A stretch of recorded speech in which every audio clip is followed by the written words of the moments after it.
வணக்கங்களை தெரிவித்து, எவ்வதுரைவது உலகம் உலகத்தோடு அவ்வதுரைவது அறிவு என்கின்ற வள்ளுவனுடைய வாக்கிற்கு முத்தமிழறிஞர் கலைஞர்களுடைய விளக்க உரை என்பது, உயர்ந்தோர் வழியில் உலகம் எவ்வாறு நடைபெறுகின்றதோ அதற்கேற்ப நடந்து கொள்வதே அறிவாகும் என்கின்ற அந்த விளக்க உரையோடு ஸ்டெம் கண்டுபிடிப்பு மற்றும் கற்றல் மையங்கள், stem innovation and learning centres திறப்பு விழா. இந்த விழாவில் அனைவரையும் வரவேற்று அமர்ந்திருக்கின்ற முதன்மை கல்வி அலுவலர் முனிராஜ் சார் அவர்களே, நிகழ்விலே கலந்து கொண்டிருக்கின்ற எங்களுடைய தொடக்க கல்வியினுடைய இயக்குனர் நரேஷ் சார் அவர்களே, இங்கே கலந்து கொண்டு சிறப்புரையாற்றியிருக்கின்ற சட்டமன்ற உறுப்பினர் அன்பிற்கினிய அண்ணன் ஒய் பிரகாஷ் அவர்களே, உரையாற்றி அமர்ந்திருக்கின்ற மாண்புமிகு மாநகராட்சியினுடைய மேயர் அண்ணன் சத்யா அவர்களே, மற்றும் இந்த நிகழ்விலே கலந்து கொண்டு இந்த நிகழ்வு நடைபெறுவதற்கு காரணமாக இருக்கின்ற அமெரிக்கன் இந்தியா ஃபவுண்டேஷனுடைய திட்ட இயக்குனர் உயர் திரு பாஸ்கரன் தீனதயாளன் அவர்களே, ஆசிரியர் மனசனுடைய ஒருங்கிணைப்பாளர் சிகரம் சதீஷ்குமார் அவர்களே, இங்கே நீண்டதொரு சாதனையை இங்கே பேசி இந்த மாவட்டம் கல்வியில் எப்படிப்பட்ட ஒரு வளர்ச்சியை அடைந்திருக்கிறது என்பதை பெருமையோடு எடுத்து சொல்லியிருக்கின்ற நம்முடைய மாவட்டத்தினுடைய ஆட்சியர் உயர் திரு தினேஷ்குமார் ஐஏஎஸ் சார் அவர்களே, நம்முடைய மாவட்ட ஆட்சித்தலைவரை பொறுத்த வரைக்கும் மிகவும் துடிப்பானவர். பல்வேறு துறையில் சார்ந்து பல்வேறு விதத்தில் இந்த மாவட்டம் வளர்ச்சியடைய வேண்டும் என்று எண்ணுகின்ற அதே வேளையில் அதிகப்படியான முக்கியத்துவத்தை எங்களுடைய பள்ளி கல்வித்துறைக்கும் அவர் வழங்கி கொண்டிருக்கின்றார் என்பதற்கு முதலில் எங்களுடைய துறை சார்ந்தினுடைய நன்றியை நான் தெரிவிக்க கடமைப்பட்டிருக்கின்றேன். இந்த நாள் என்பது என்னுடைய வாழ்நாளில் இன்றைக்கும் மறக்க முடியாத ஒரு நாள். குறிப்பாக இந்த கிருஷ்ணகிரி மாவட்டம் என்று வரும்போது இன்றைக்கு இதற்கான இந்த சென்டர்ஸ் ஏறத்தாழ இன்றைக்கு நாம் திறந்திருக்கிறது மட்டும் பார்த்திங்கன்னா கிட்டத்தட்ட ஒரு 16 பள்ளிக்கூடங்களில் இந்த சென்டர் நம்ம இந்த இடத்துல இருந்து நம்ம திறந்து வச்சுருக்கிறோம். இதில் முதல்ல நம்முடைய பாஸ்கரன் சாருக்கு நான் நன்றி தெரிவிச்சுக்கணும். நான் ஏன்னா முதல்ல செய்யணும்னு ஆசைப்படணும் இல்லையா. அதுவும் எங்களுடைய கிருஷ்ணகிரி மாவட்டம் என்று வரும்பொழுது ஏறத்தாழ 16 சென்டர்ஸ் அப்படின்னா ஒட்டுமொத்தமாக இப்போ இந்தியா முழுவதும் பார்த்திங்கன்னா மொத்தம் ஒரு 83 சென்டர்ஸ் இருக்குது. அதில் தமிழ்நாட்டில் மட்டும் கிட்டத்தட்ட ஒரு 33 சென்டர்ஸ் இருக்குது. அப்படின்னா அந்த 33 சென்டரில் 16 சென்டர்ஸ் இன்றைக்கி நாம் இருக்கிறோம். அது கிருஷ்ணகிரி மாவட்டம் என்கின்ற ஒரு மிகப்பெரிய ஒரு பெருமை. அதற்கு அவருக்கு என்னுடைய நன்றிகள். நான் பல நேரங்களில் நான் அவரோட பல நிகழ்ச்சியில் நான் கலந்து கொண்டிருக்கின்றேன். அங்கே போகும்போது மாணவர் நலன் சார்ந்து ஒரு அறிவு சார்ந்த சமுதாயத்தை நம்ம எப்படி உருவாக்க வேண்டும் என்கின்ற ஒரு மிகப்பெரிய ஒரு கனவு அவர்களிடம் இருக்கின்றது. அதனால தான் தேடி அரசு பள்ளியாக வந்து தன்னால் முடிஞ்ச அளவுக்கு செய்கிறார். இன்றைக்கி கிட்டத்தட்ட 4.44 கோடி ரூபாய் மதிப்பீட்டில் இன்றைக்கி இவ்வளோ பெரிய ஒரு லேப்ஸ் இன்றைக்கி அவர் அமைச்சு தந்ததுக்கு முதல்ல அவருக்கு என்னுடைய நன்றிகளை நம் அனைவரும் சார்பாகவும் நான் தெரிவிக்க நான் கடமைப்பட்டிருக்கேன். ஆக அப்படி இன்றைக்கு கல்வி என்று வரும்பொழுது ஏன் நம்முடைய மாண்பு தமிழ்நாட்டு முதலமைச்சர் இவ்வளவு அக்கறை எடுத்துக்கொள்கின்றார்? கல்வியும் சுகாதாரமும் என்னுடைய இரு கண்கள் என்று ஏன் சொல்லுகின்றார்? கிட்டத்தட்ட பார்த்தீங்கன்னா ஜனநாயக ரீதியாக ஒரு நாடு எப்படி இருக்கிறது என்பதற்கு ஒரு அளவுகோல்லாம் எங்கேருந்து வரும் என்று பார்த்தீங்கன்னா, நமக்கு எப்படி சுகாதாரம் எப்படி இருக்கின்றது, மருத்துவம் எப்படி இருக்கின்றது, கல்வி எப்படி இருக்கிறது, இது சார்ந்து தான் ஒரு ஜனநாயகத்தோடு அந்த நாடு விளங்குகிறதா என்பது ஒரு அளவாக அதை பார்க்கின்றோம்.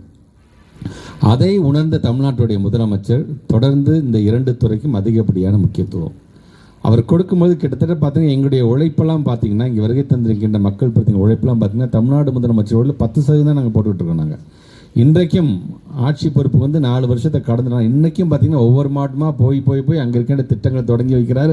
அங்கே இருக்கின்ற மக்கள்கிட்ட கருத்துக்களை கேட்குறார், அங்கே இருக்கின்ற மனுக்களை பெறுகிறார்.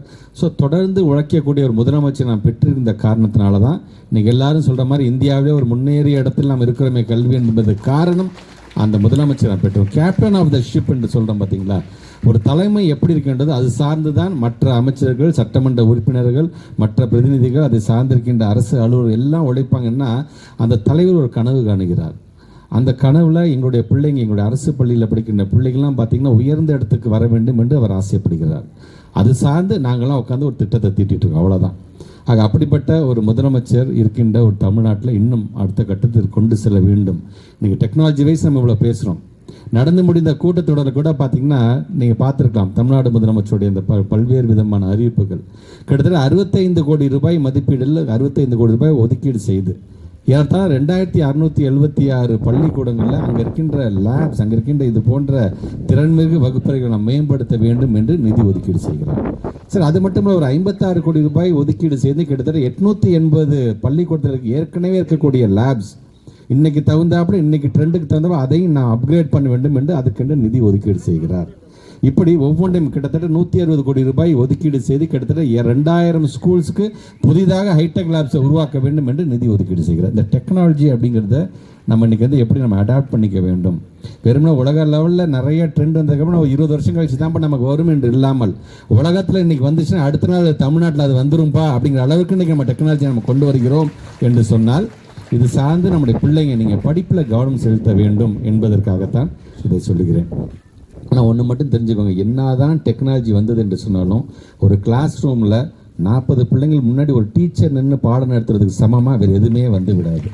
ஆக அப்படி நம்மளுடைய டீச்சர்ஸ் அந்த கனெக்ட் இருக்குன்னு பார்த்தீங்களா, அந்த பர்சனல் கனெக்ட் அப்படிங்கிறது அங்கே தான் வரும். அந்த உணர்வை புரிந்து கொள்வது, நீங்கள் ஜூம் கிளாஸில் ஆன்லைன் கிளாஸில் யாராச்சும் எடுக்க உட்காந்து நீங்கள் பார்க்கலாம். அந்த உணர்வுகளை புரிந்து கொள்ளும்பொழுது நின்று பாடம் நடத்துவதற்கு ஈடாக இவர் எதுவுமே என்னதான் டெக்னாலஜி உயர்ந்த நாடாக இருந்தாலும் இன்னும் நம்மளுடைய டீச்சர்ஸை போராட்டிக்கிட்டு இருக்காங்கன்னா அதுக்கு காரணம் அந்த மனித தன்மை உள்ளவர்கள் எங்களுடைய ஆசிரியர் பெருமக்கள். ஆக அந்த ஆசிரியர் பெருமக்கள் நமக்கு என்ன அறிவுரை சொல்லுகிறார்களோ அதை முழுமையாக உள்வாங்கிக் கொள்கிறவர்களாக நீங்கள் இருக்க வேண்டும். ஏன்னா இது நான் தனிப்பட்ட முறையில் நான் இதை நான் உணர்ந்திருக்கின்றேன். 234 தொகுதிக்கும் நான் நேரடியாக சென்று ஆய்வு பணியை செய்திருக்கேன் என்று சொல்லும் பொழுது கோயம்புத்தூர் மாவட்டத்தில் கிணத்துக்கடவு அப்படிங்கிற ஒரு தொகுதியில் அங்கிருக்கின்ற ஒரு ப்ரீமியர் மில்ஸ் அரசு மேல்நிலைப் பள்ளியை சார்ந்திருக்கின்ற சாந்தாமணி அப்படிங்கிற ஒரு டீச்சர். அவங்களுக்கு 2 கண்ணுமே தெரியாது. ஆனால் அந்த டீச்சர் ஒரு பாடத்தை எவ்வளவு எளிதாக சொல்லி தரலாம் அப்படிங்கிறத பார்த்தீங்கன்னா யூடியூப்பில் அவங்களே ஒரு கிளாஸ் பாடம் எடுத்து அதை ரெக்கார்ட் பண்ணி யூடியூப்பில் கிட்டத்தட்ட 500 வீடியோஸ் அவங்க போட்டிருக்கிறாங்க. ஏன்னா எளிய முறையில் என் பிள்ளைக்கு நான் சொல்லித்தரேன், அந்த பிள்ளைங்களுக்கு புரிகிறது என்று சொன்னால் கிணத்துக்கடவை சார்ந்திருக்கிற அந்த ஒரு ஸ்கூலில் சார்ந்திருக்கிற பிள்ளைகள் மட்டும் அதை பயன்படுத்த பத்தாது. இந்த எளிய முறையை தமிழ்நாடு முழுவதும் இருக்கின்ற பிள்ளைகள் பயன்படுத்தி கொள்ளலாம் என்ற ஒரு ஆசை வருது பார்த்தீங்களா. அதுதான் தமிழ்நாட்டை சார்ந்திருக்கிற ஆசிரியர் பெருமக்களுக்கும் மற்ற நாட்டை சார்ந்திருக்கிற ஆசிரியர் பெருமக்களுக்கும் இருக்கின்ற மிகப்பெரிய ஒரு வித்தியாசமாக அதை நான் பார்க்கின்றேன்.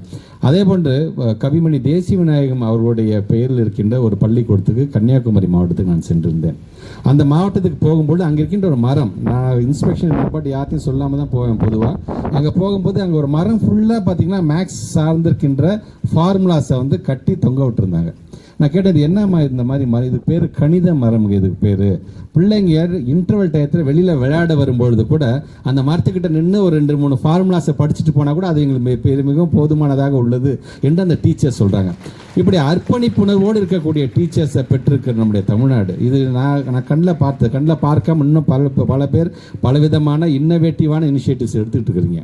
ஸோ அந்த மாதிரி இன்னோவேட்டிவான இனிஷியேட்டிவ்ஸ் எடுக்கும்பொழுது இது மாதிரியான ஸ்டெம் லேப்ஸ் நாங்கள் கொடுக்கும்பொழுது, இது மாதிரியான லேர்னிங் சென்டர்ஸ் நாங்கள் கொடுக்கும்பொழுது இன்னும் அதிக அளவில் அது உங்களுக்கு பயனுள்ளதாக எங்களுடைய டீச்சர்ஸோட கரத்தை வலுப்படுத்துகின்ற விதமாக அது இருக்கும். நான் நம்முடைய மாணவ செல்வங்கள் வைக்கின்ற வேண்டுகோள் ஒன்றே ஒன்று தான். இந்த வயசு என்பது படிக்கக்கூடிய வயசு. தமிழ்நாட்டுடைய முதலமைச்சர் உங்கள்கிட்ட வைக்கிற வேண்டுகோள் என்னவென்று சொன்னால் படியுங்கள், படியுங்கள், படியுங்கள். படிப்புக்கு தடையாக எது வந்தாலும் அதை நான் பார்த்துக் கொள்கிறேன் என்று நம்முடைய தமிழ்நாட்டோட முதலமைச்சர் சொல்றார். ஆக அதை உணரக்கூடிய பிள்ளைகளாக நீங்கள் ஒவ்வொருவரும் இருந்திட வேண்டும். மாணவர்களுடைய பெற்றோர்களுக்கு நான் வைக்கின்ற வேண்டுகோள், தயவுசெய்து நம்முடைய பிள்ளைங்களை மற்ற பிள்ளைங்களோட கம்பேர் பண்ணி பார்க்காதீங்க. நம்ம பிள்ளைங்களுக்கு இருக்கக்கூடிய திறமையை கண்டுபிடிக்க வேண்டிய அந்த பொறுப்பு என்பது கூட்டு பொறுப்பு தான். அது ஆசிரியர்களுக்கும் சரி நம்முடைய பெற்றோர்கள் 2 பேரும் சேர்ந்து தான் நம்ம பிள்ளைங்களுக்கு எது ஸ்ட்ரென்த்தாக இருக்குது எது வீக்காக இருக்குன்னு கண்டுபிடிக்க வேண்டும். 100க்கு 100 எல்லா பிள்ளைங்களும் வாங்கிட முடியாது. சில பிள்ளைங்க 60 மார்க் வாங்குவாங்க, சில பேர் 100க்கு 100 வாங்க, சில குழந்தைங்க ஜஸ்ட் பாஸ் கூட வாங்குவாங்க. ஆனால் ஜஸ்ட் பாஸ் வாங்குற பிள்ளைகளுக்கு என்ற திறமை 100க்கு 100 வாங்குற பிள்ளைகளுக்கு இருக்காது. அந்த திறமையை கண்டறிய வேண்டிய மிகப்பெரிய பொறுப்பு நமக்கு. அதனால தான் தமிழ்நாட்டுடைய முதலமைச்சர் கலை திருவிழா என்கின்ற ஒரு திருவிழாவை கொண்டு வரும். அதில் பிள்ளைங்க நல்லா பாட தெரியுமா, கலந்துக்க சொல்லுங்கள்.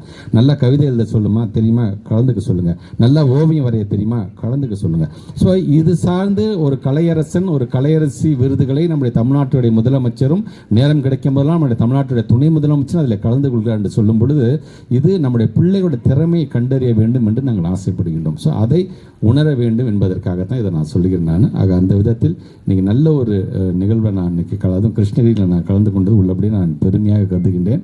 இது என்றைக்குமே இது வந்து கல்வியில் பின்தங்கிய மாவட்டம்லாம் தூக்கி எறிஞ்சாச்சு. இன்றைக்கி கல்வியில் முன்னேறிய மாவட்டமாக இது போயிட்டுருக்குது.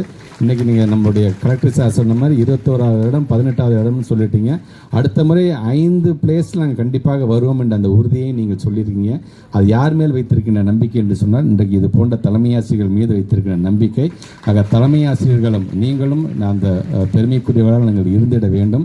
ஏன்னா ஏற்கனவே நம்முடைய கனவு ஆசிரியர் இது அண்ணா தலைமைத்துவ அந்த விருதுக்கும் நம்முடைய தலைமை ஆசிரியர் தேர்வாகி இருக்கிறார் என்கின்ற அந்த நல்ல செய்தியும் இருக்கின்றது. ஆக அந்த விதத்தில் இது போன்ற மற்ற ஆசிரியர்களும் இது நமக்கான ஒரு ஊக்கத்தை தரக்கூடிய ஒரு நிகழ்வாக நாம் அதை எடுத்துக்கொள்ள வேண்டும். டெக்னாலஜி நிறையா பயன்படுத்துங்க. அதே நேரத்தில் பிள்ளைங்களுக்கு பாடம் நடத்தும் போது நல்லது எது கெட்டது எது என்பதையும் அப்பப்போ எடுத்து சொல்லுங்கள். ஏன்னா பிள்ளைகள் என்பது யாரோ பெற்ற பிள்ளை இல்லை, நம்மளை தேடி வருகின்ற பிள்ளைகள் ஒவ்வொருவரும் நம்முடைய பிள்ளைகள் என்கின்ற எண்ணத்தை நாம் ஒவ்வொருவரும் மனதில் கொள்ள வேண்டும் என்று சொல்லி உங்கள் அனைவருக்கும் மீண்டும் ஒரு முறை என்னுடைய நன்றியை தெரிவித்து இந்த உரையை நிறைவு செய்கிறேன். நன்றி, வணக்கம்.